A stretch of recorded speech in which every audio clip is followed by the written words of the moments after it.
Hey everyone, another new car this week. This is the Volvo P1800. This is the ES. About 2 months ago I did the coupe. This is, you could call it a hatchback. You could call it really a shooting brake. A shooting brake is a term for a two-door station wagon, which that's really what this is. This is diecast, but pretty much sealed diecast by Norev. It's a very nice metallic blue. That color pops on close up.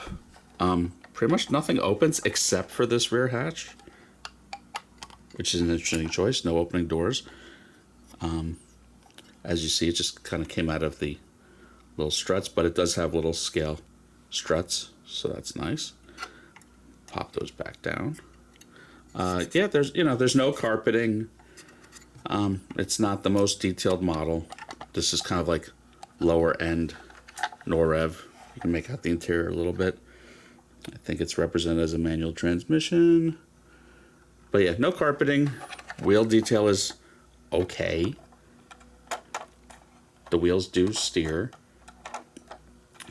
Under the hood, this would have been, not too big of a four-cylinder. About 100-ish horsepower. Nothing crazy. These were not performance cars, but they were neat. This came in my big haul a couple months ago from Europe. This came from, I think, Modelissimo. And retail is about 100, maybe 129, which I don't know if it's worth it, but the price I paid, I think, was between 30, about 30-ish euros, so under $40. So at that price, I'm not mad at it. I think it's pretty good. It is a closed grille. Wish it was open, but whatever.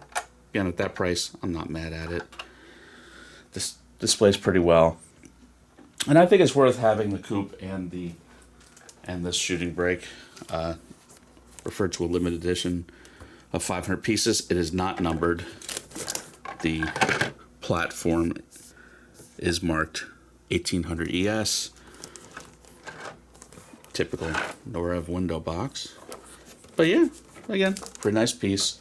It helps flush out my Volvo Sabro, which is still kind of burgeoning. So yeah, that's it for this week. Everyone have a good one. Please like and subscribe.